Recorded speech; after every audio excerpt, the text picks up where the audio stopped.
Hello guys, आपका एक बार फिर से स्वागत है आपके खुद के ही यूट्यूब चैनल मिस्टर लर्नर पर। आजकल आपको टाइम की इंपॉर्टेंस तो पता है, इसलिए विदाउट वेस्टिंग योर टाइम मैं आपको बता देता हूँ कि हम क्या पढ़ चुके हैं और आज हम क्या पढ़ने वाले हैं।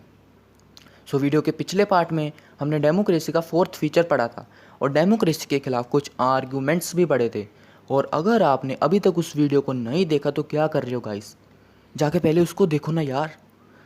मैं बात कर रहा था कि हम इस सेशन में क्या पढ़ने वाले हैं। इस पार्ट में हम ये जानेंगे कि डेमोक्रेसी में ऐसा क्या खास है जो उसे बेटर बनाता है बाकी फॉर्म्स ऑफ गवर्नमेंट से।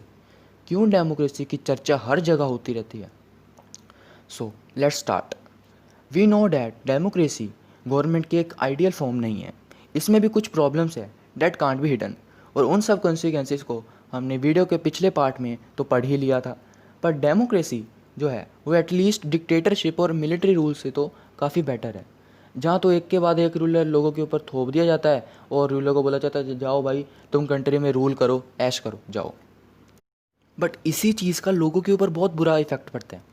जैसे कि हमने पढ़ा था कि चाइना एक अनडेमोक्रेटिक कंट्री है और यहाँ फेक इलेक्शंस होते हैं वहाँ की नेशनल असेंबली को इलेक्ट करने के लिए। और वहाँ 1958 से 1961 के पीरियड में वर्ल्ड के सबसे डेंजरस फेमाइंस आए थे। इस पीरियड को अच्छी तरह याद कर लेना, पेपर में अक्सर पूछा जाता है, और अगर पेपर के टाइम नहीं आया तो फालतू का एक मार्क्स तो कटना पक्का है। हाँ, तो अब आप सोच रहे होंगे कि फेमाइंस क्या होते हैं। भाई फेमाइंस एक ऐसी सिचुएशन हो जाती है जो एक कंट्री में तब क्रिएट होती है जब एक कंट्री में बहुत देर तक फूड की कमी आ जाती है, खाने की कमी आ जाती है। अभी ऐसी सिचुएशन जो थी वो उस समय चाइना में आई थी, जिससे नियर अबाउट 3 करोड़ पीपल्स की डेथ हो गई थी। और इंडिया में भी कोई ज़्यादा अच्छा हाल तो नहीं था, पर इतने डेंजरस फेमाइंस तो नहीं आए थे। इसलिए इकोनॉमिस्ट जो सब कंट्री का फाइनेंशियल सिचुएशन का डाटा कलेक्ट करते हैं वो इस सिचुएशन का जायज़ा ले रहे थे। क्यों यार, क्यों इंडिया में क्यों नहीं आया, क्यों चाइना में आ गया, इंडिया ने ऐसा क्या किया कि उधर फेमाइंस नहीं आए। इकोनॉमिस्ट ने सब डाटा वाटा कलेक्ट किया और उसके बाद ये कंक्लूजन निकाला कि जो फेमाइंस के टाइम इंडिया की सिचुएशन चाइना से इसलिए बेटर थी because both countries have different government policies.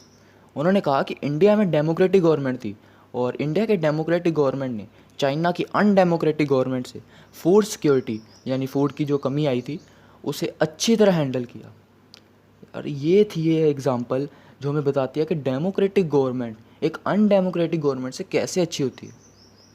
और इसी एग्जांपल से डेमोक्रेसी का फर्स्ट मेरिट भी रिप्रेजेंट होता है। Let's read it. A democratic government is a better government because it is more accountable form of government. मतलब एक डेमोक्रेटिक गवर्नमेंट होती है वो मोर रिस्पॉन्सिबल होती है।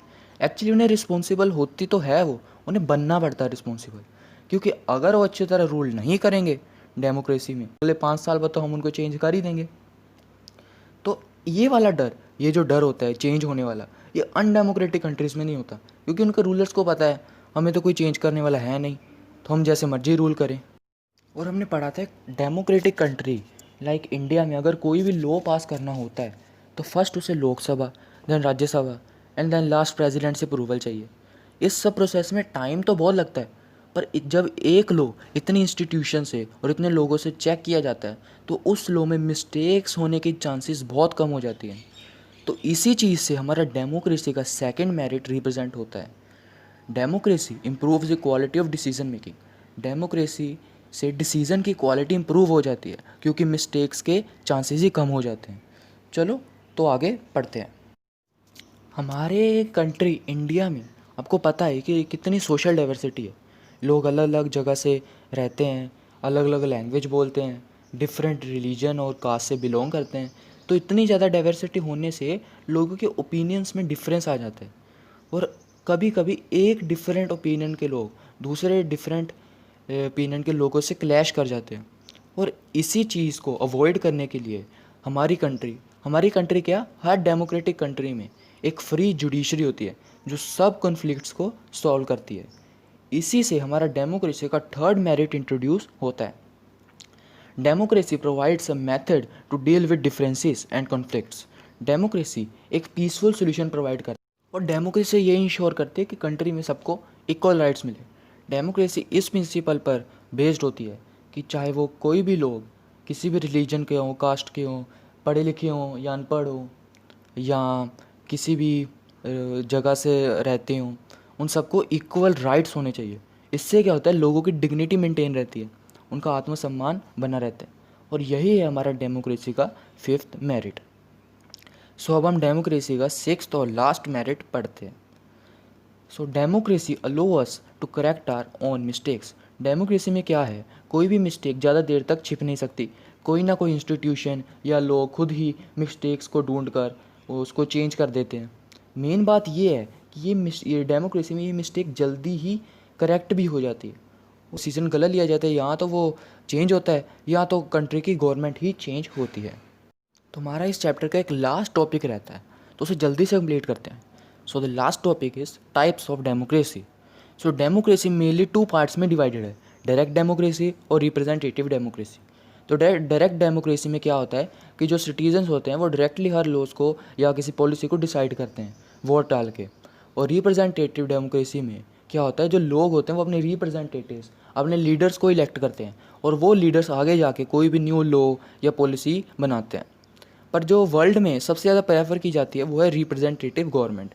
क्योंकि अभी देखो, अभी डायरेक्ट डेमोक्रेसी में क्या होगा, इतने सब लोग एक साथ बैठकर किसी भी लॉ या पॉलिसी को डिसाइड करेंगे। पर हमारी जैसी कंट्री जहाँ पे इतनी ज़्यादा पॉपुलेशन है, वहाँ पे ऐसा करना तो इम्पॉसिबल हो जाता है। और सेकेंडली, अगर पॉसिबल हो भी जाए तो लोगों के पास टाइम नहीं होता, लोग इंटरेस्ट नहीं शो करते, और कुछ लोगों के पास स्किल भी नहीं होती, कुछ एजुकेटेड नहीं होते। इसलिए रिप्रेजेंटेटिव डेमोक्रेसी को वर्ल्ड में ज़्यादा प्रेफर किया जाता है, और वर्ल्ड की ओनली 30 कंट्रीज़ हैं जहाँ पर डायरेक्ट डेमोक्रेसी है। So now news for you all is that कि अब हमारा ये जो इतना लंबा चौड़ा चैप्टर है ख़त्म हो गया है। हाँ जी, ख़त्म हो गया। आपको थोड़ा और ज्ञान बांटने के लिए हमारा फैक्ट तो बचा है। So the today's fact is, हर एक कंट्री का एक डेमोक्रेटिक इंडेक्स होता है। जो कि वर्ल्ड की सबसे डेमोक्रेटिक कंट्री है वो है नॉर्वे, और हमारा प्यारा इंडिया डेमोक्रेसी इंडेक्स में 41 नंबर पर आता है। तो ये थी हमारी आज की वीडियो। जो अगर आपको चैप्टर अच्छी तरह समझ आया हो तो प्लीज़ वीडियो को लाइक, शेयर एंड सब्सक्राइब करिए। सो बाय, अब मैं आपसे अलविदा लेता हूँ। तो मिलते हैं एक और नई एनिमेटेड एंड इंटरेस्टिंग वीडियो के साथ।